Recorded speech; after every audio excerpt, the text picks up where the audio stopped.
حاجی صاحب کا کیا حال ہے؟ آج بھی بیمار ہیں؟ ہاں آئے ہوئے ہیں کہ نہیں؟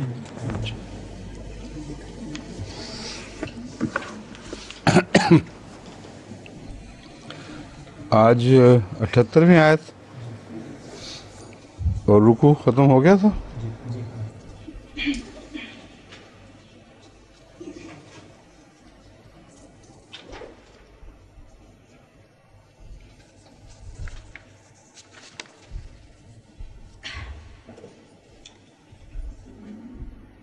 عدل والا تھا نا پہلا مضمون.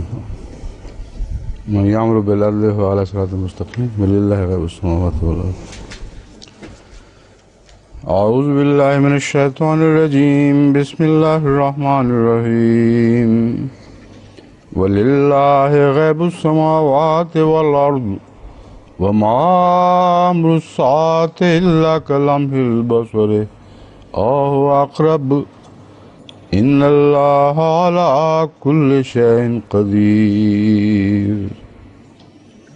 واللہ اخرجکم من بطون امہاتکم لا تعلمون شیئا وجعل لکم السمع والابصار والافئدۃ لعلکم تشکرون. الم یروا الی الطیر مسخرات فی جو السماء ما يمسكهن إلا الله إن في ذلك لآيات لقوم يؤمنون.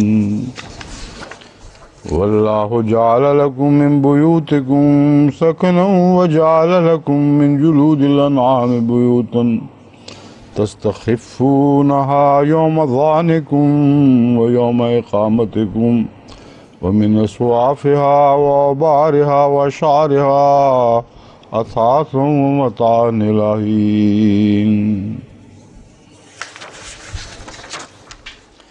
والله جعل لكم مما خلق ظلالا وجعل لكم من الجبال أكنانا وجعل لكم سرابيل تقيكم الحر وسرابيل تقيكم بأسكم كذلك يتم نعمته عليكم لعلكم تسلمون.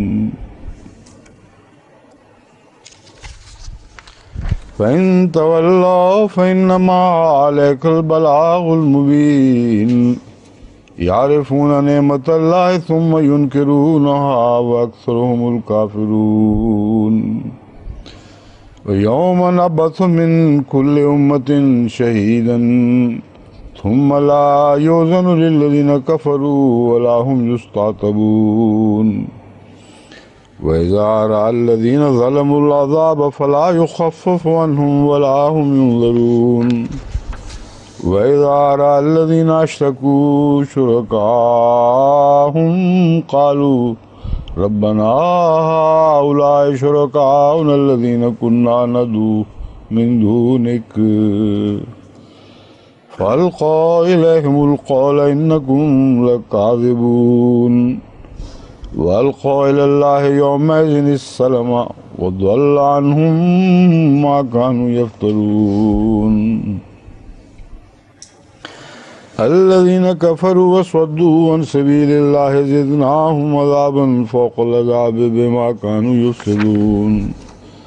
ويوم نبعث في كل أمة شهيدا عليهم من أنفسهم وجئنا بك شهيدا على هؤلاء ونزلنا عليك الكتاب تبيانا لكل شيء وهدى ورحمة وبشرى للمسلمين.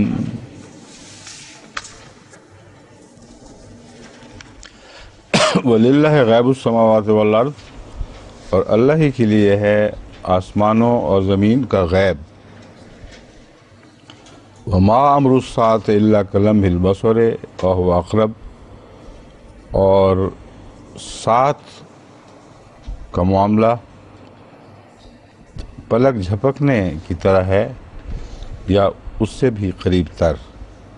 ان اللہ علی کل شیء قدیر، یقیناً اللہ تعالیٰ ہر چیز پر قادر ہے. امر الساعت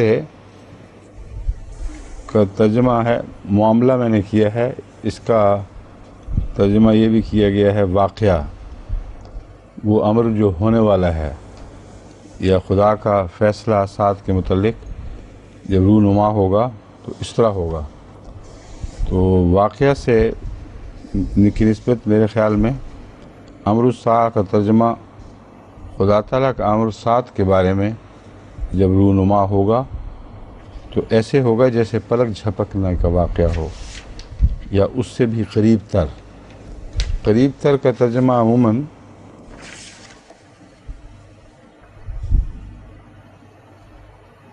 قریب تر کا عموماً ترجمہ یہ کیا جاتا ہے کہ جلدی ہو جائے گی قیامت، یعنی پلک جھپکنے میں ہونے والی ہے یا اس سے بھی جلدی۔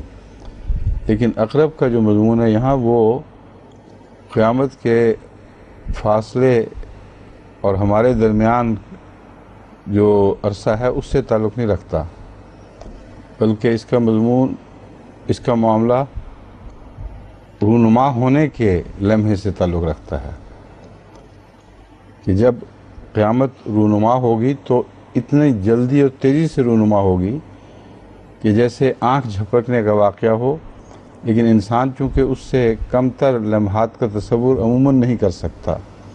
آج سائنس کی دنیا میں تو ممکن ہے، لیکن پہلے ممکن نہیں تھا۔ تو ابھی بھی اکثر لوگ نہیں سمجھ سکتے کہ ایک سپلٹ سیکنڈ کتنا چھوٹا ہو سکتا ہے، لاکھواں کروڑواں حصہ بھی سیکنڈ کا ایسا ہے جس میں واقعات رونما ہوتے ہیں۔ چنانچہ بگ بینگ کے بعد جب وہ تبدیلیاں آنی شروع ہوئی ہیں تو جو سپلٹ سیکنڈز ہیں اس کو انسان کا دماغ بھی نہیں پہنچتا، کہ وہ سائنسدانوں نے جو حساب سے اندازے لگائے ہیں کہ ایک سیکنڈ کے کتنے کروڑویں، 10 کروڑویں یا اس سے بھی زیادہ حصے میں یہ رونما ہوا، پھر یہ ہوا، پھر یہ ہوا۔ تو اقرب سے مراد قریب تر چھوٹے ہونے کے، جیسا فوق کا لفظ قرآن کریم نے انہی معنوں میں استعمال کیا ہے، مضمون کے تعلق میں اس سے بھی بڑا بالا مضمون جو تم سوچ سکتے ہو۔ تو اس کے اچانک اور چھوٹا ہونے کی نسبت سے وہ اقرب ہوگا۔ اور کا مطلب یہ نہیں کہ اللہ کو شک ہے کہ یا یہ ہوگا یا وہ ہوگا، مراد ہے تمہیں سمجھانے کے لیے ہم بتا رہے ہیں کہ وہ پلک جھپکنا جو تم کہتے ہو اس طرح ہوگا، لیکن یہاں اور بمعنی لیکن ہے، لیکن امر واقعہ یہ ہے کہ وہ اس سے بہت ہی زیادہ چھوٹا واقعہ ہوگا جس کو تم سمجھ نہیں سکتے۔ ان اللہ علی کل شیء قدیر، یقیناً اللہ تعالیٰ ہر چیز پر قادر ہے۔ واللہ اخرجکم من بطون امہاتکم لا تعلمون شیئا وجعل لکم السمع والابصار والافئدہ لعلکم تشکرون۔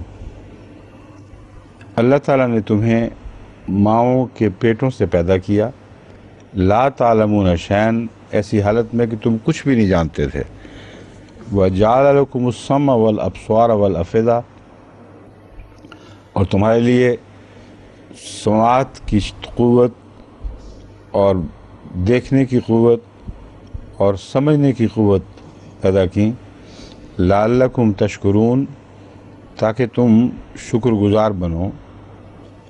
اب قیامت جو بہت دور کا ہونے والا واقعہ ہے اس کا ذکر کرتے ہوئے اچانک انسانی پیدائش کا کیوں ذکر کر دیا گیا ہے؟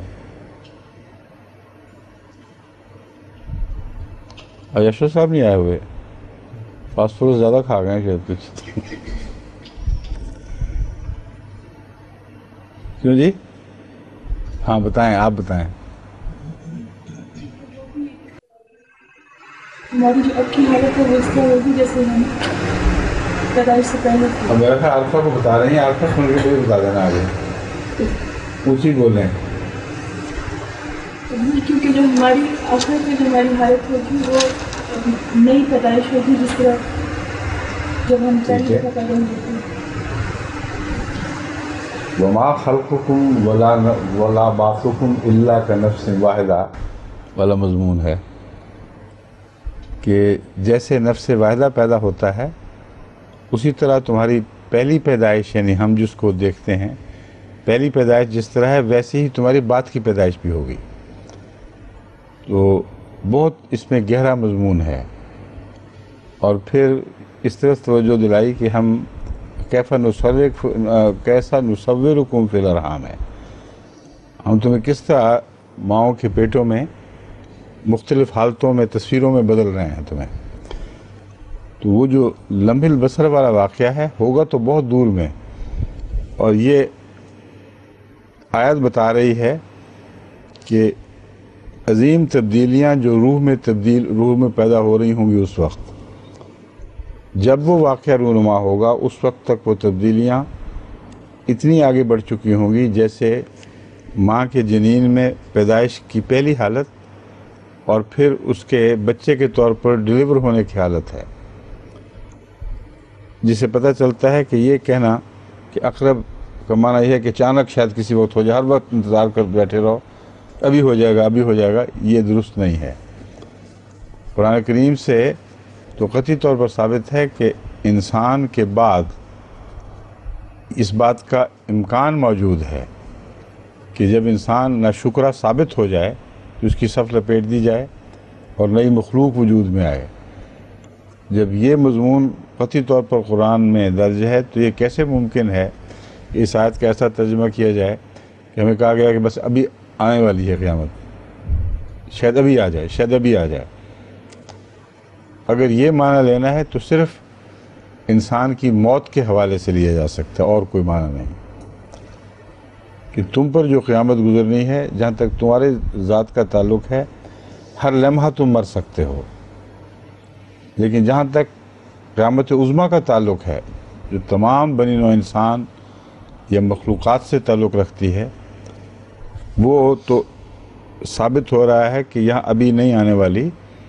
اس کو بہت لمبا عرصہ درکار ہے، اتنا لمبا عرصہ درکار ہے کہ روح اپنی ترقی کی تمام منازل سے گزر کر اس بچے کی حالت تک پہنچ جائے جو 9 مہینے کے بعد ڈیلیور ہوتا ہے، جس کی ولادت ہوتی ہے. اور اچانک گویا اسے نئے کان مل جاتے ہیں، نئی آنکھیں عطا ہو جاتی ہیں، نئی سمجھ عطا ہو جاتی ہے. تو قیامت کے دن جب تک روحوں کو اس درجہ ترقی نہ دے دی جائے کہ وہ پہلی سماعت کے مقابل پر اس طرح سنیں کہ گویا پہلے سننے سے محروم تھے، پہلی بصارت کے مقابل پہ اس طرح دیکھیں کہ گویا وہ پہلے دیکھنے سے محروم تھے، اور فہم ان کی اتنی ترقی کر جائے کہ وہ ایسی لطیف باتیں سمجھ سکیں جو اس سے پہلے ان کے تصور میں آ ہی نہیں سکتی تھیں. بس یہ ہے تعلق قیامت کے مضمون کا نئی پیدائش کے مضمون سے. لعلکم تشکرون، تاکہ پھر تم شکر کرو خدا کا کہ کتنی عظیم نعمتیں تمہیں ملنے والی ہیں. الم یروا الی الطیر مسخرات فی جو السماء. اب ایک دفعہ پھر اس دنیا میں جو خدا نے نعمتیں عطا فرمائی ہیں ان کی طرف توجہ دلائی جا رہی ہے. جیسے پہلے آیات کا یہی سٹائل ہے، یہی طرز ہے پہلے بھی، اس سے پہلے گزری ہوئی آیات کی، کہ دنیا کی نعمتوں کے حوالے سے اچانک توجہ کو اخروی نعمتوں کی طرف پھیر دیا جاتا ہے، اور مادی انعامات سے توجہات کو اچانک روحانی انعامات کی طرف منتقل کیا جاتا ہے. بس وہی سلسلہ پھر شروع ہوتا ہے، لیکن پرندوں سے بات شروع ہوئی، اب رویدگی سے نہیں ہوئی، کیونکہ ترقی یافتہ حالت میں اونچی اڑانوں والے پرندوں کا ذہن میں خیال آتا ہے. وہ روحیں جو ترقی کر کے بلند پروازی سیکھ جاتی ہیں ان کا حوالہ دیا جا رہا ہے. الم یروا الی الطیر مسخرات فی جو السماء. وہ کیا پرندوں کو نہیں دیکھتے جو آسمان کے خلاؤں میں، جب میں نے جو خلا کے لفظ کہیں گے یا بیچ کی جگہ، کھلی جگہ، کیوں جی لفظی طور پر فضا کا ترجمہ کرتے ہیں نا، مگر جب میں نے اسپیس ہے اصل میں، نہیں اسپیس ہی بنتی ہے. مسخرات فی جو السماء، آسمان کی پنہائیوں میں وہ مسخر ہیں، لٹکے ہوئے ہیں. ما یمسکہن الا اللہ، اللہ کے سوا ان کو کوئی طاقت نہیں ہے جو انہیں وہاں سنبھالے ہوئے ہے، روکے رکھے ہے۔ ان فی ذالک لآیات لقوم یؤمنون، اس میں نشانات ہیں ایک ایسی قوم کے لیے جو ایمان لاتی ہیں۔ اب دیکھ لیں، مضمون بظاہر دنیا کے پرندوں کا چل رہا ہے، لیکن اس میں ایمان والوں کے لیے تو کوئی نشانات نہیں اگر ظاہری معنی لیے جائیں، بلکہ جو ایمان نہیں لاتے انہوں نے اس میں زیادہ نشان دیکھے ہیں، کیونکہ پرندوں کا ہوا میں معلق رہنا، اس کی جو ٹیکنالوجیکل اس کی ساخت ہے، یعنی کس طرز پر اس کی بناوٹ ہے، کیوں وہ پرندہ ہوا میں معلق رہ سکتا ہے، اس کے پروں کی ساخت، اس کے مسلز کی ساخت، اس کی بیچ کی ہڈی وہ کیوں خاص شکل دی گئی ہے، اس کی تمام ہڈیاں کھوکھلی ہیں انسان کی ہڈیوں کے مقابل پر۔ یہ سارے مضامین جو ہیں یہ ان لوگوں کو سمجھ آئی ہے جو ایمان نہیں لاتے، اکثر ان کو آئی ہے۔ تو یہاں وہ حوالہ ہے جو ایمان والوں سے تعلق رکھتا ہے، یعنی روحانی پرواز کا معنی۔ بس وہ لوگ جو صاحب عقل ہیں ان معنوں میں کہ وہ اللہ تعالیٰ کے پیغامات کو قبول کرتے اور پھر کائنات سے نتیجہ اخذ کرتے ہیں، ان کے لیے اس میں نشانات ہیں کہ یہ بھی اڑ سکتے ہیں، لیکن ہر لمحہ ان کا وہاں قرار پکڑنا فضاؤں میں خدا تعالیٰ کے فضل پر منحصر رہے گا۔ جہاں یہ ناشکری کریں گے وہاں ان کے گرنے کا احتمال ہمیشہ ہر لمحہ جاری باقی رہے گا۔ اور یہ مضمون ہے جو قرآن کریم کی دوسری آیات سے پتہ چلتا ہے، جیسے رفتوں سے کسی کو گرا دیا جائے، وہ جو مثال ہے اس کا اسی مضمون سے تعلق ہے۔ تو ان لوگوں کے لیے جو ایمان لاتے ہیں، پرندوں کے ہواؤں میں مسخر ہونے کے معاملے میں بہت سے پر غور کرنے سے بہت سے نشانات ملیں گے، ایمان لانے والوں کو اس میں بہت سے نشانات ملیں گے۔ واللہ جعل لکم من بیوتکم سکنا وجعل لکم من جلود الانعام بیوتا تستخفونها یوم ظعنکم ویوم اقامتکم ومن اصوافها۔ اب زمین میں جو جانوروں سے انسان کو فوائد پہنچے ہیں ان کا ذکر شروع ہوا ہے۔ اللہ وہ ہے جس نے تمہارے لیے بیوت بنائے ہیں، گھر بنائے ہیں، سکنن رہنے کے لیے، وَجَعَلَ لَكُم مِّن جُلُودِ الْأَنْعَامِ بُيُوتًا، اور تمہارے لیے جانوروں کے چمڑوں سے بھی گھر بنائے ہیں، تَسْتَخِفُونَهَا يَوْمَ ظَعْنِكُمْ، جنہیں تم سفر کے دوران ہلکا محسوس کرتے ہو، یعنی پورا گھر کا گھر تو اٹھا کے نہیں پھر سکتے، لیکن چمڑوں سے بنے ہوئے جو گھر ہیں، خیمے، انہیں تم آسانی سے اٹھا کر ایک جگہ سے دوسری جگہ منتقل کر سکتے ہو۔ وَيَوْمَ اِقَامَتِكُمْ، سفر کے دوران بھی اور جہاں قیام پکڑتے ہو وہاں بھی ان گھروں کو کھڑا کرنا اور ان کو گھروں میں تبدیل کرنا تمہارے لیے آسان ہے۔ پھر گھر ہی نہیں، اسواف بھی تمہیں ملے ہیں، یعنی پشم جو اون اس کی بھیڑوں کی پشم ہے، اور اونٹوں کے بال، اس کو کیا کہتے ہیں؟ پشم ہی کہتے ہیں یا کچھ اور؟ اون کہہ سکتے ہیں، اونٹوں کی اون جو اونٹوں کے بالوں سے لی جاتی ہے، اور اشارہا، اور بکریوں کے بال، یہ تین قسم کے بال ہیں یا مادے ہیں جن سے انسان اپنے لیے کپڑے بناتا ہے۔ اثاثا و متاعا الی حین، یہ تمہارے لیے ایک اثاثہ ہے اور ایک مدت کے لیے فائدہ اٹھانا ہے اس میں۔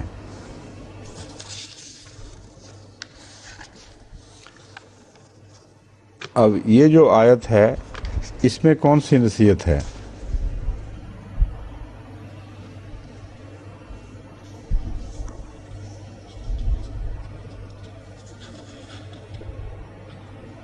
کیوں جی؟ جب نعمتوں کا ذکر چل رہا ہے تو آپ یہ دیکھیں کہ یہ جو نعمت ہے جانوروں کی ساخت ایسی کہ ان کی جلدیں بھی انسان کے کام آئیں اس کی حفاظت کے لیے، اس کے بال بھی کام آئیں، اس کا گوشت بھی کام آئے جس کا پہلے ذکر گزر چکا ہے، اس کا دودھ بھی کام آئے جس کا پہلے ذکر گزر چکا ہے. تو یہ ایک اتنا مکمل نظام ہے نعمت کا کہ کوئی بھی آنکھیں رکھنے والا، بصیرت رکھنے والا انسان اسے باطل یا اتفاقاً نہیں شمار کر سکتا.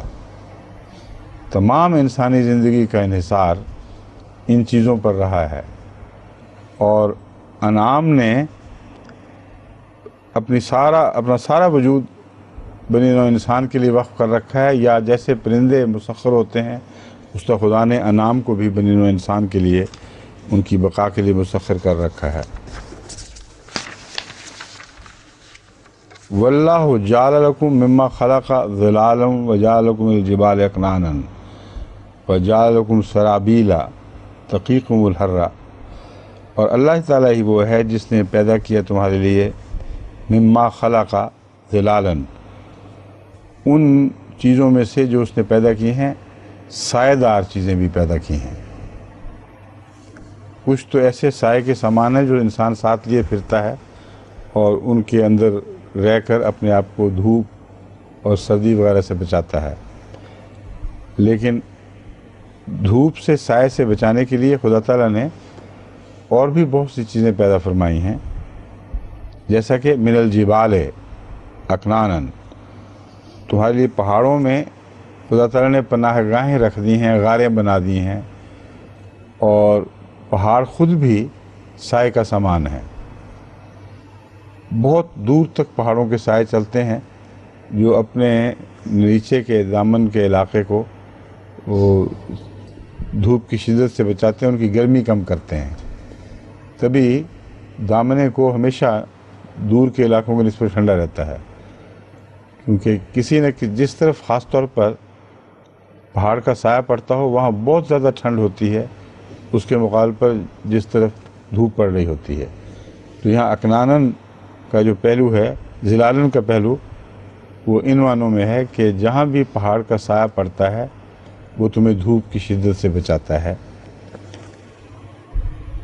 اور یہ اتنا نمایاں فرق ہے کہ جو پہاڑوں پر جانے والے ہیں، ہم بھی بہت شوق تھا بچپن میں پہاڑوں پہ جانے کا، محسوس کیا کرتے تھے پہاڑ کے ایک طرف آرام سے کھلا چل رہے ہیں، کسی لباس کی ضرورت نہیں، دوسری طرف اترے اور اچانک جسم سردی سے کانپنے لگ جاتا ہے، کیونکہ لمبے عرصے تک دھوپ ادھر نہیں جاتی، اس لیے اس طرف سے اس طرف کے ٹیمپریچر کا، اس کے درجہ حرارت کا بہت غیر معمولی فرق ہو جاتا ہے. ایک طرف خالی چٹیل پہاڑ نظر آتا ہے، دوسری طرف برفوں سے لدا ہوا، یعنی مہینوں کی گرمی میں بھی وہ برف نہیں پگھلتی جو سائے میں آتی ہے. تو اس نے دنیا میں تمہارے لیے دوسرے نظام بھی قائم کیے ہیں تاکہ تمہیں دھوپ کی شدت سے بچائے. وَجَعَلَ لَكُمْ سَرَابِيلَ، ہاں اس کے علاوہ پہاڑوں میں غاریں بھی ہیں، یعنی صرف پہاڑ خود ہی ظلال کا موجب نہیں بلکہ مزید بچنے کے لیے غاریں بھی ہیں. اور غاریں جو ہیں وہ شدید گرمی میں ہر طرف غیر معمولی طور پہ ٹھنڈی ہوتی ہیں.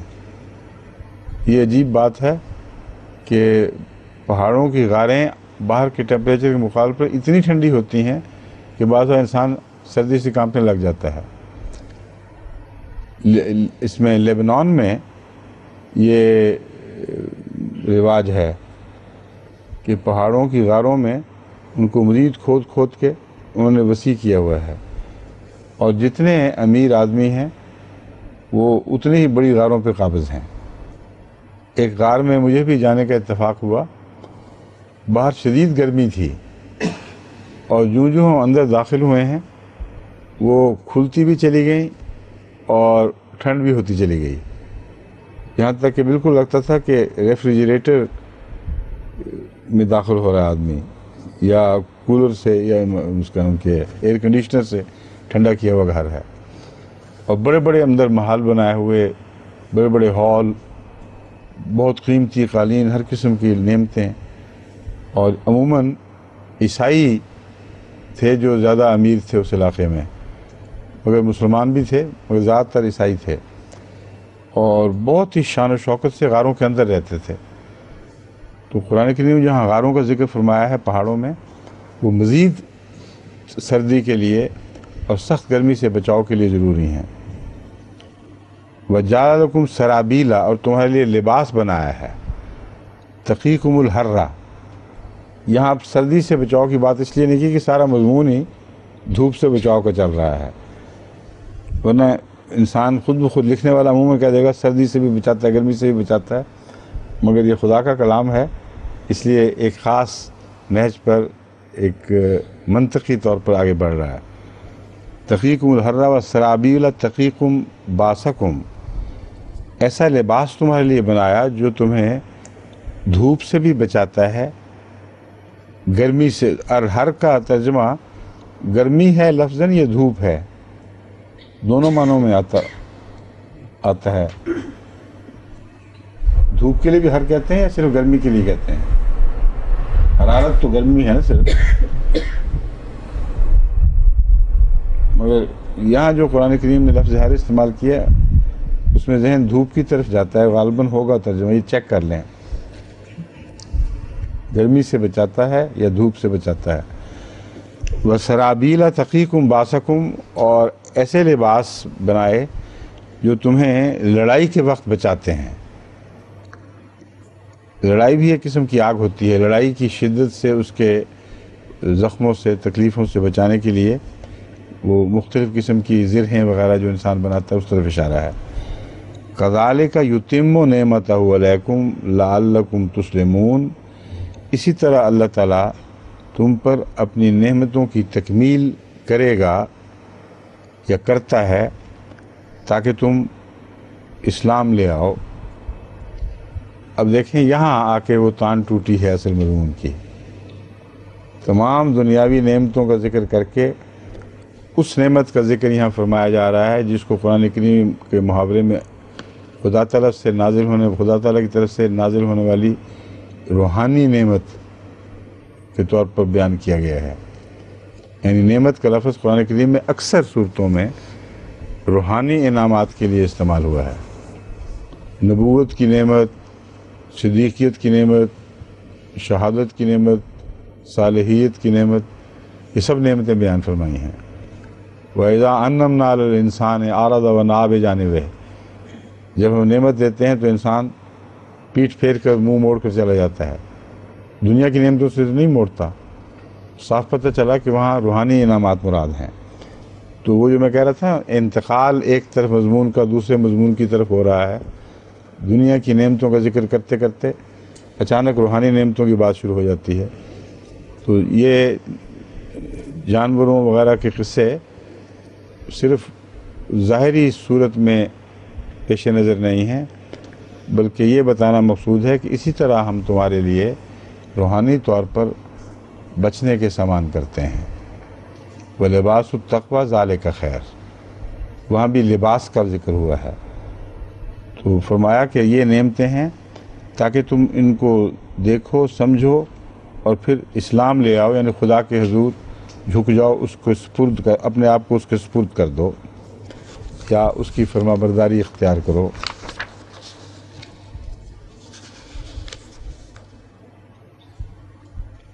جہاں تک ظاہری نعمتوں کا تعلق ہے اس سے تو عامت الناس یہ نتیجہ نہیں نکالتے کہ غاریں ہیں، یہ چیزیں ہیں، اس لیے ہمیں خدا کے سپرد کر دینا چاہیے اپنے آپ کو، لیکن جو روحانی نعمتیں نازل ہوتی ہیں نبوت کی صورت میں، اس میں سوائے اس کے کوئی نتیجہ نہیں نکلتا کہ ہمیں فرما برداری اختیار کرنی چاہیے۔ فَإِن تَوَلَّوْا فَإِنَّمَا عَلَيْكَ الْبَلَاغُ الْمُبِينُ، بس اگر یہ لوگ جن کو پیغام دیا جا رہا ہے پھر جائیں، اگر وہ پھر جائیں تو تجھ پر تو محض پہنچا دینا ہے، مگر کھلا کھلا کھول کھول کر ایسا پیغام پہنچانا جو سمجھ آ جائے لوگوں کو، یہ حق تو ادا کر، پھر ان کا پھر جانا جو ہے اس کی ذمہ داری تجھ پر نہیں۔ انما علیک البلاغ المبین، تجھ پر محض پیغام کا کھول کھول کر پہنچا دینا ہے۔ یعرفون نعمت اللہ ثم ینکرونہا. اب دیکھیں یہاں بات اور زیادہ کھل گئی ہے. جب خدا کا رسول بات کھول دیتا ہے تو اس نعمت کا عرفان لوگوں کو ہو جاتا ہے. از خود تو نہیں سمجھ آتی، لیکن جب اللہ کا رسول بات کو کھول کھول کر پہنچا دے پھر وہ جان بھی لیتے ہیں، پہچان لیتے ہیں کہ یہ نعمت ہے. ثم ینکرونہا، اس کے باوجود اس کا انکار کر دیتے ہیں. وہ اکثرہم الکافرون، اور ان میں سے اکثر کافر ہیں.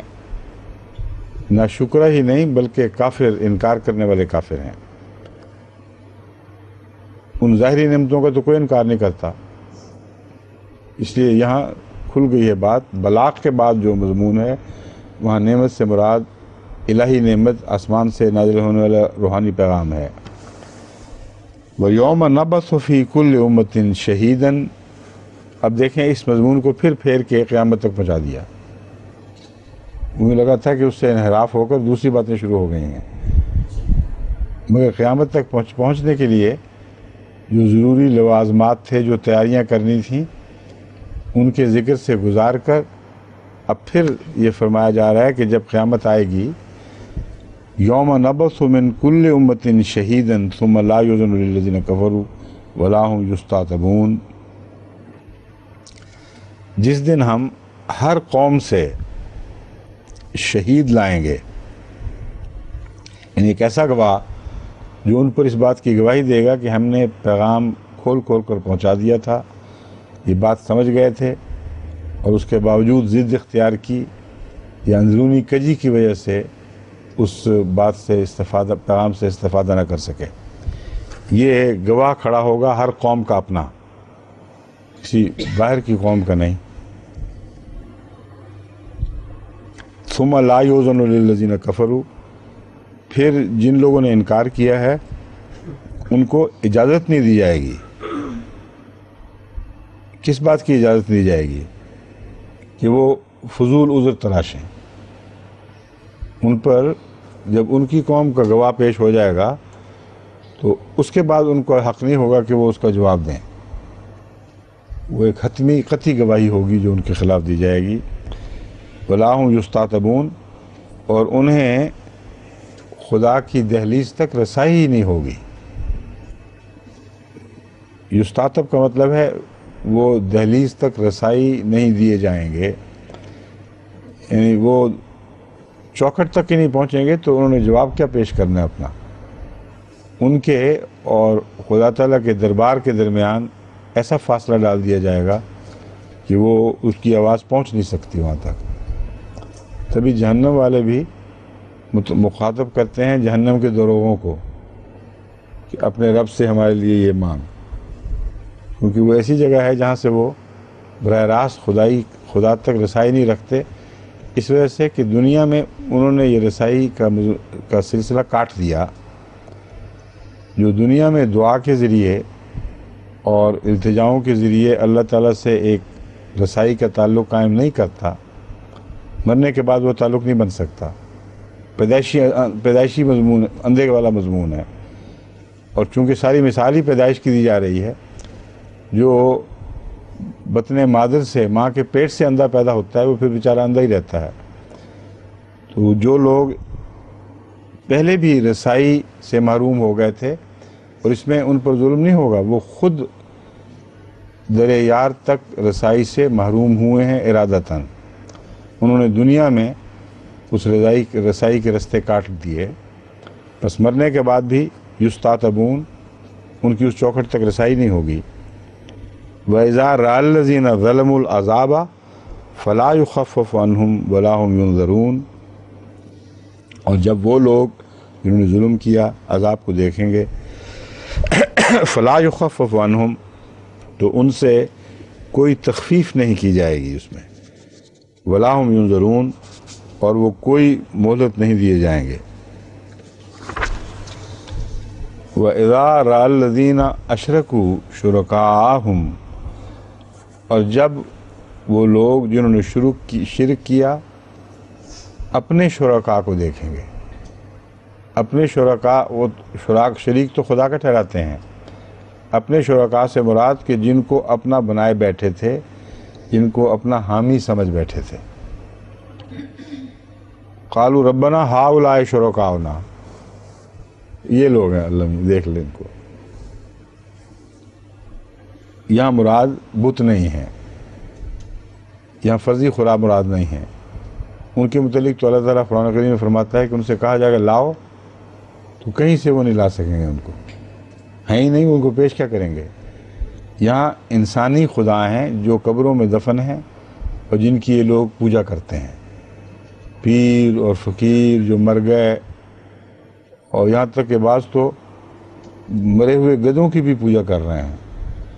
پاکستان سے ایک آنے والے نے مجھے چند دنوں میں بتایا، امریکہ جب میں تھا تو وہاں اس نے بتایا کہ میں ہو کے آیا ہوں، کہتے میں تو اس قدر پریشان ہو کے واپس آیا ہوں کہ اب واپس جانے کو دل ہی نہیں چاہ رہا.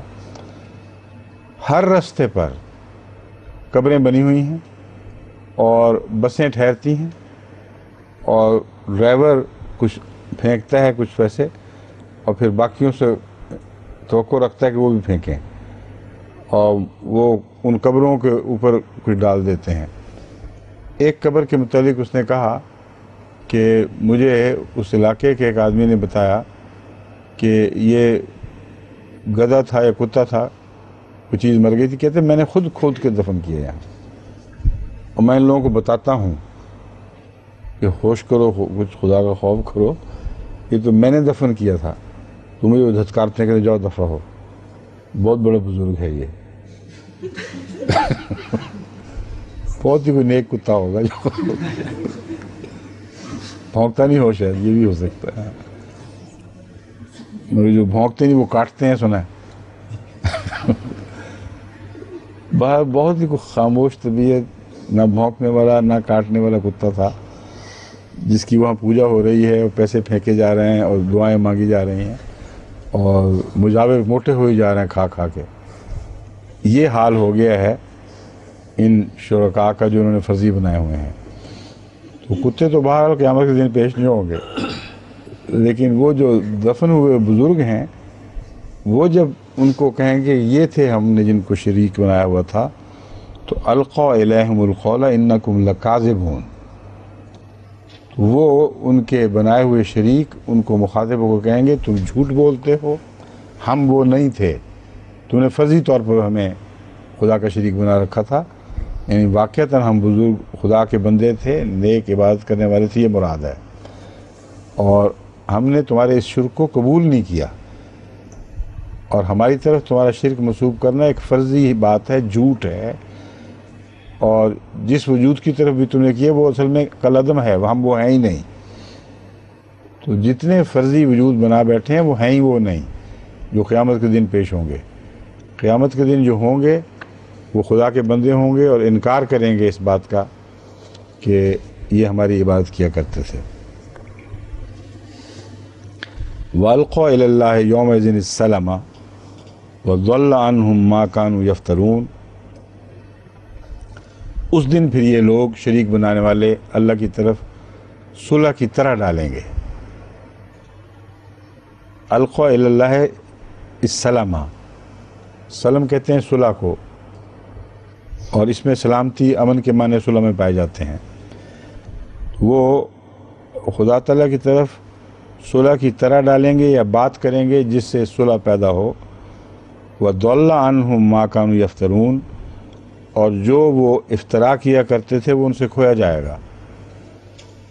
جس کا مطلب یہ ہے کہ وہ جو بزرگ جواب دے رہے ہیں واقعتاً وہ ذمہ دار نہیں تھے، اور جو فرضی وجود تھے وہ پھر غائب ہو جائیں گے، تو وہ مضمون کے شریک ہوں گے ہی نہیں، ان کو بلائیں گے اور وہ نہیں جواب دیں گے. یہ اس کے ساتھ منطبق ہو جاتا ہے مضمون آخر پہ جا کے. یہ کہیں گے کہ یہ تھے، وہ انکار کریں گے کہ ہم نہیں تھے. بس جس کی وہ عبادت کیا کرتے تھے وہ فرض کی خیال کی دنیا میں کھوئے جائیں گے اور ان تک ان کی کوئی رسائی نہیں ہوگی. یفترون، جو افترا کیا کرتے تھے. الذین کفروا وصدوا عن سبیل اللہ زدناہم عذابا فوق العذاب بما کانوا یفسدون. یقین وہ لوگ جنہوں نے کفر کیا وَصَدُّوا عَن سَبِيلِ اللَّهِ اور اللہ کے رستے سے روکا. زدناہم عذابا فوق العذاب ہم ان کے عذاب پر مزید عذاب کا اضافہ کریں گے. بما کانوا یفسدون اس بنا پر کہ وہ فساد کیا کرتے تھے. ایک تو کفر والوں کا کہ عذاب کا ذکر پہلے گزرا ہے لیکن وہ لوگ جو کافر ہوں اور پھر کافر بناتے بھی ہوں اور خود انکار کریں اور پھر دوسروں کو آمادہ کریں اور مومنوں کے خلاف فساد برپا کریں تاکہ دوسرے لوگ رک جائیں، یہ صدو عن سبیل اللہ کے معنی ہیں. اور وہ فخر کرتے ہیں اس بات میں کہ ہم لوگوں ایمان لانے سے رک جاؤ ورنہ ہم نے وہ فساد کرنا ہے کہ قیامت آ جائے گی. یہاں گھروں میں زندہ جلا دیں گے تم لوگوں کو اور اموال لوٹ لیں گے، تمہارے لیے رہنے کی کوئی امن کی جگہ باقی نہیں رہنے دیں گے. آج کل یہاں ختم نبوت کے جو مولوی اکٹھے ہوئے ہیں وہ سارے یہی باتیں کر رہے ہیں. کہتے ہیں ہوتی کون ہے حکومت پاکستان احمدیوں سے انصاف کا سلوک کرنے والی. اگر انہوں نے یہ بات سوچی بھی تو ہم خود اٹھیں گے، اپنے ہاتھ میں لیں گے امن و امان کے مسائل یعنی فساد کے مسائل اور ان کے گھر پھونک دیں گے، ان کو جلا دیں گے، حکومت کو برباد کر دیں گے. یہ فساد کے اوپر فخر کرنے والا مولوی ہے جس کا ذکر ہے یہاں. اپنی بدنصیبی خود تمہیں دکھائی نہیں دیتا، لوگوں کو بیچاروں کو اندھا کرتے ہو. زدناہم عذابا فوق العذاب ہے، بس ان پر جو عذاب آئے گا وہ عام لوگوں کا عذاب نہیں ہوگا. ان سب کے گناہوں کا بار بھی یہ اٹھائیں گے جن کے رستے میں یہ روک بن گئے اور ان کو ہدایت سے محروم رکھا. بما کانوا یفسدون اس کی وجہ یہ ہے کہ یہ فساد کرتے تھے. اب فساد کی راہ جو ہے وہ امن کی راہ سے بالکل مختلف ہے. انبیاء نے ہدایت پھیلانے کے لیے کبھی فساد نہیں کیا. انبیاء نے لوگوں کو غلط راہ سے روکنے کے لیے بھی کبھی فساد نہیں کیا. بس اگر یہ اس دعوے میں سچے بھی ہوں کہ ہم لوگوں کو گمراہی سے روکنے کی خاطر فساد کرتے ہیں تو قرآن کی آیت جھٹلاتی ہے ہم کو. کسی چیز سے فساد کرنے کے لیے، کسی چیز سے روکنے کے لیے فساد کی قرآن اجازت نہیں دیتا. اور ساری انبیاء کی زندگی اس بات پر گواہ ہے کہ انہوں نے ظلم سے روکنے کے لیے فساد نہیں کیا، نہ فساد کی اجازت دی ہے. تو یہ کون سی مخلوق ہے یہ اس زمانے کی جو اس نام پر کہ ہم ہدایت سے یعنی گمراہی سے روکنے کے لیے فساد کر رہے ہیں اس لیے جائز بات ہے. اس کا نہ قرآن میں کہیں ذکر، نہ سنت انبیاء میں، نہ کسی مذہب میں کہیں کوئی تذکرہ. بس یہ واضح طور پر جھوٹے ہیں اور مفسد ہیں.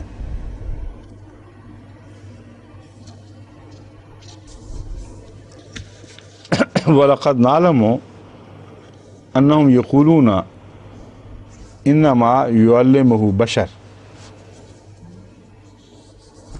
فساد یہ نہیں ہے. وَيَوْمَ نَبْعَثُ فِي كُلِّ أُمَّةٍ یہ ایک اور آیت جو آگے آنی تھی اس کے متعلق میں نے ان سے کہا تھا کہ مجھے حوالہ یہ دے معین، وہ لایا گیا اور یہاں رکھ دیا غلطی سے. تو جو اس کے بعد آنے والی آیت ہے جو رکوع کی آخری آیت ہے وہ یہ ہے یوم نبعث فی کل امۃ شہیدا علیہم من انفسہم. جیسا کہ پہلے ذکر گزر چکا ہے اس دن جب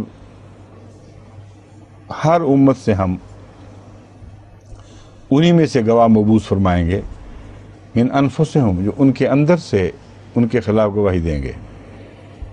وَجِئْنَا بِكَ شَهِيدًا عَلَىٰ هَٰؤُلَاءِ اور تمام دنیا کی جتنی بھی مذہبی قومیں گزر چکی ہیں ان سب پر تجھے گواہ بنائیں گے. یہ تبھی ممکن ہے کہ اگر بنیادی طور پر سب مذاہب کی تعلیم ایک ہو، اور اگر بنیادی طور پر ایک نہ ہو تو کوئی نبی کسی دوسری نبی کی امت پر گواہ نہیں بن سکتا. بس قرآن کریم کا یہ دعویٰ کہ قرآن وہ کتاب ہے جس میں کتب قیمہ ہیں تمام گزری ہوئی تعلیمات جو باقی رہنے کی صلاحیت رکھتی ہیں وہ قرآن کریم میں موجود ہیں. فیہا کتب قیمہ. یہ دعویٰ بتا رہا ہے کہ وہی رسول سب قوموں پر گواہ ہوگا جس کے کتاب میں تمام انبیاء کی تعلیمات کی روح موجود ہے اور اس کا مرکزی حصہ موجود ہے، اور اسی سے وہ پکڑے جائیں گے. وہ لوگ جو بنیادی مرکزی قدر مشترک کا انکار کرنے والے یا اس سے روگردانی کرنے والے ہیں، ان پر گواہ بن جائیں گے حضرت رسول اللہ صلی اللہ علیہ وآلہ وسلم. اور ان معنوں میں آپ خاتم النبیین ٹھہرتے ہیں. یہ تمام انبیاء کی تعلیمات کا خلاصہ آپ کی مہر سے سچا ثابت ہوا، اور آپ نے اس کو اپنا کر اس پر ان معنوں میں مہر تصدیق ثبت کر دی کہ دائمی ہمیشہ رہنے والی قائمہ تعلیمات ہیں، اور اسی لیے آپ کو سب پر گواہ بنایا جائے گا. آگے تلاوت نہیں ہے؟ ہاں. وَنَزَّلْنَا عَلَيْكَ الْكِتَابَ تِبْيَانًا لِكُلِّ شَيْءٍ. اور قرآن کریم ہم نے ایک ایسی کتاب تجھ پر نازل فرمائی ہے جو ہر چیز کو کھول کر بیان کر رہی ہے. یعنی تمام انبیاء کی تعلیمات جو قرآن کریم میں موجود ہیں وہ صرف خلاصتاً بیان نہیں ہوئی، ان کی تمام تفاصیل، ان کی ہر پہلو پر روشنی ڈالنے والی کتاب ہے. وَهُدًى وَرَحْمَةً. اور یہ ہدایت ہے اور رحمت ہے. وہ بشریٰ للمسلمین. اور خوشخبری ہے مسلمان ہونے والے یا فرمانبردار لوگوں کے لیے.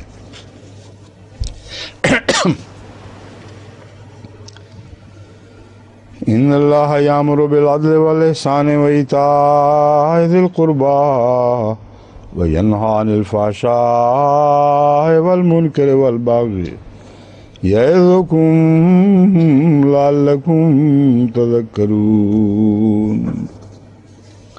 وَأَوْفُوا بِعَهْدِ اللَّهِ إِذَا عَاهَدتُّمْ وَلَا تَنقُضُوا الْأَيْمَانَ بَعْدَ تَوْكِيدِهَا وَقَدْ جَعَلْتُمُ اللَّهَ عَلَيْكُمْ كَفِيلًا إِنَّ اللَّهَ يَعْلَمُ مَا تَفْعَلُونَ.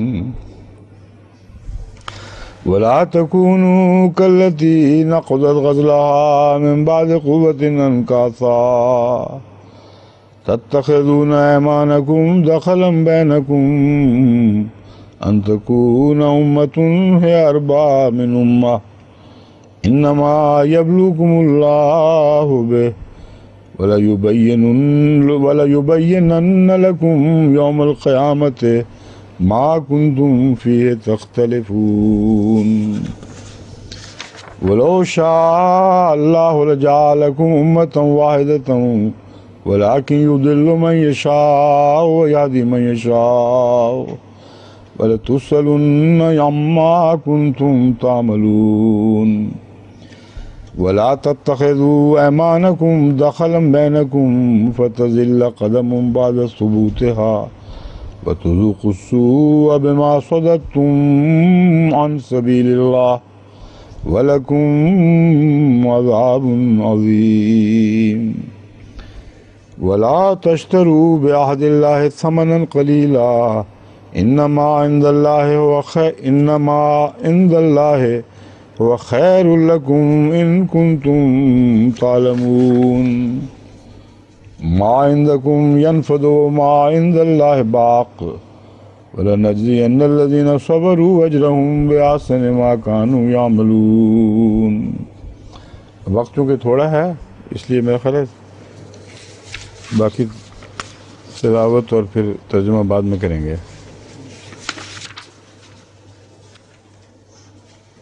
ابھی بھی زیادہ پڑھ گئے ہیں نا. ان اللہ یامر بالعدل والاحسان وایتاء ذی القربی. یہ جو آیت ہے یہ تو ایک نہ ختم ہونے والا سمندر ہے معانی کا جو کائنات کی ہر چیز پر حاوی ہے. اللہ تعالیٰ عدل کا حکم دیتا ہے، احسان کا حکم دیتا ہے اور ایتاء ذی القربی کا حکم دیتا ہے. وینہی عن الفحشاء اور فحشاء سے روکتا ہے اور منکر سے روکتا ہے. اور بغی سے روکتا ہے. یعظکم لعلکم تذکرون، اور تمہیں نصیحت فرماتا ہے تاکہ تم نصیحت پکڑو. یہ جو آیت ہے اس کی تفصیل یا تفسیر بیان کرنے کا یہاں تھوڑا سا بھی موقع نہیں، کیونکہ یہ بہت ہی گہری اور وسیع الاثر آیت ہے. یہ وہی ہے جس پر میں نے خطبات کا ایک سلسلہ شروع کیا تھا. 6 پورے ہو گئے تھے یا کم ہوئے تھے؟ آپ نے جو صاف کیے کر لیے ہیں وہ 4 تھے، اس کے بعد بھی تو ہیں. اس طرح جلسے والے نہیں، ویسے خطبات جلسے میں نہیں آئے. وہ بھی ایک جلد تو شائع ہوئی ہے، انگریزی کی صرف ہوئی ہے، انگریزی کی ہوئی ہے، اردو میں انگریزی کی، اور دوسری تیار ہو رہی ہے، اور اس کے بعد ابھی پڑا ہوا ہے. یہ اور وہ ابھی مضمون ایسا ہے جو بیچ میں سے میں نے قطع کر دیا تھا، کیونکہ بعض واقعات گزر چکے تھے، اس لیے اس کو جاری رکھنے کا پھر وہ موقع نہیں رہا. اشتراکیت کے انجام کے متعلق اس صورت میں اس آیت کی روشنی میں وہ کیا ہوگا اور کیا بنے گا، اس سلسلے میں مضمون نے بھی شروع کیا تھا، حوالے کو مختصر اشارے کیے تھے. خیال تھا کہ آگے مضمون کو بڑھایا جائے گا کہ اشتراکیت میں اس کے مقابل پر عدل کا کیا مضمون ہے، وہ کس حد تک کامل یا ناکامل ہے، اور احسان اور اطاعت ذی القربیٰ کے کلیتاً فقدان کے نتیجے میں ان کی سوسائٹی پر کیا اثرات مترتب ہوں گے. یہ پہلو تھا جس پر وہ آگے روشنی ڈالنی تھی. غالباً معمولی ذکر آ چکا ہے اس کا، لیکن چونکہ بعد میں اشتراکیت کی عمارت منظم ہو گئی اور بیچ میں مجھے دوسرے مضامین کی طرف منتقل ہونا پڑا تھا، ناغہ آ گیا تھا، تو پھر اس کو وہیں بند کر دیا ہے. اب دو جلدوں میں کم سے کم یہ اس آیت پر گفتگو ہو چکی ہے. انگریزی دان ہیں آپ سارے، آپ تو پڑھ سکتے ہیں ماشاءاللہ، ہاں کیوں جی، ہیں نا انگریزی دان کافی؟ سادہ زبان ہے، سمجھ جائیں گے، لیکن اس کا پڑھنا ضروری ہے، کیونکہ ہمارے معاشرے کا عدل اور معاملات کا عدل اس بات کا محتاج ہے کہ ہم محض عدل پہ اکتفا نہ کریں، بلکہ احسان اور اطاعت ذی القربیٰ کی طرف توجہ دیں، اور کس طرح ان کا آپس میں رشتہ ہے، اور کس طرح احسان اور اطاعت ذی القربیٰ عدل کی حفاظت کرتے ہیں، جس میں ہر چیز کی جان ہے. عدل ہی میں ہر چیز کی بقا ہے. بس اس پہلو سے ضروری ہے کہ ان مضامین کو آپ جو کتاب شائع ہوئی ہے اس کو بھی، اور بعد میں آنے والی جو جلد ہے اس کو بھی، اس کا غور سے مطالعہ کریں. وَأَوْفُوا بِعَهْدِ اللَّهِ إِذَا عَاهَدتُّمْ وَلَا تَنْقُضُوا وَلَوْ شَاءَ اللَّهُ لَجَعَلَكُمْ أُمَّةً وَاحِدَةً. یہی ہے نا اس کے بعد؟ اچھا وہ نیچے تھی، اوہو ٹھیک ہے، اس سے لکھے ہوئے صفحے آگے پیچھے ہوئے تھے کہ یوں کر کے لگ رہا تھا یہ آیت ہے پہلے. وَأَوْفُوا بِعَهْدِ اللَّهِ إِذَا عَاهَدتُّمْ، اور جب تم اللہ سے عہد باندھا کرو تو انہیں پورا کیا کرو. وَلَا تَنْقُضُوا الْأَيْمَانَ بَعْدَ تَوْكِيدِهَا، اور قسموں کو توکید ان کے پختہ ہونے کے بعد توڑا نہ کرو. وَقَدْ جَعَلْتُمُ اللَّهَ عَلَيْكُمْ كَفِيلًا، اور تم اللہ کو اپنا کفیل بنا بیٹھے ہو، مان گئے ہو کہ ہمارے لیے بہت کافی ہے، ہماری سب ضرورتیں پوری کرنے والا ہے.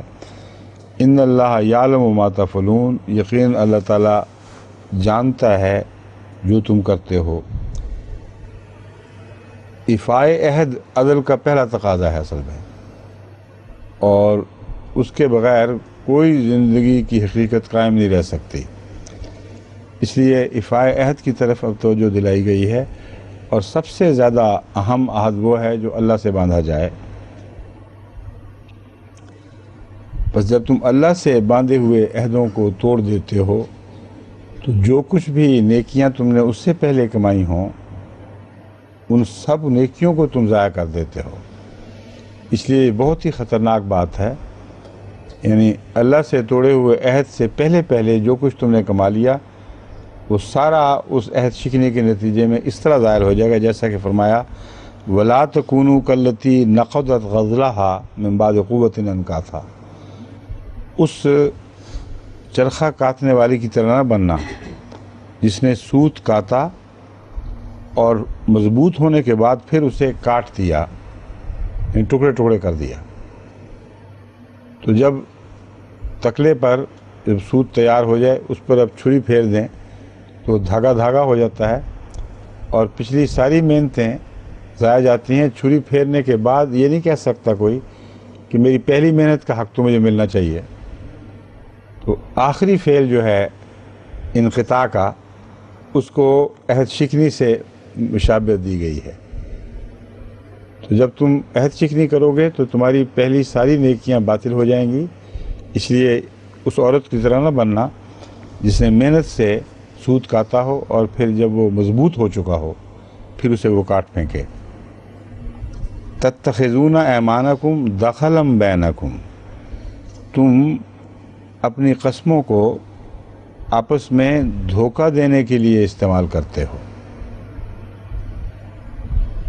ایک تو ہے اللہ سے باندھی ہوئی قسمیں وہ نہ توڑو، اور جو خدا سے عہد شکنی کرتے ہیں وہ لازماً آپس میں عہد شکنی کرتے ہیں، یہ اس کا ایک طبعی نتیجہ ہے۔ بس خدا کے عہد شکن ساری سوسائٹی کا امن برباد کر دیتے ہیں، کیونکہ اس کے بعد پھر کوئی درجہ ایسا نہیں جہاں وہ ٹھہر سکیں، جہاں ان کے قدم رک سکیں۔ اور ان کی عہد شکنیاں ایک دوسرے سے فساد پیدا کر دیتی ہیں دخلا بینکم، تاکہ کیونکہ وہ دھوکہ دینے کے لیے اور ناجائز فوائد استعمال اٹھانے کی خاطر کی جاتی ہیں۔ ان تکون امۃ ہے اربع من امہ، اس غرض سے تاکہ ایک قوم دوسری قوم پر فوقیت لے جائے۔ ربا کہتے ہیں نا بڑھنے کو، تو اربع جو سب سے زیادہ غالب آئے۔ تو قومی معاملات میں بھی پھر عہد شکنیاں آ جاتی ہیں، اور مقاصد یہ ہوتے ہیں کہ ایک قوم دوسری قوم سے بڑھ جائے، روب، طاقت، دولت، ہر چیز میں۔ اور یہ جو دور ہے یہ آج کا انسانی دور ہے، 100% اس پر یہ آیت اطلاق پا رہی ہے۔ انما یبلوکم اللہ بہ، اللہ تعالیٰ اس ذریعے سے تمہیں آزماتا ہے۔ وَلَيُبَيِّنَنَّ لَكُمْ یوم القیامت ما کنتم فیہ تختلفون، اور قیامت کے دن وہ تم پر ضرور کھول دے گا ان باتوں کو جن میں تم اختلاف کیا کرتے تھے۔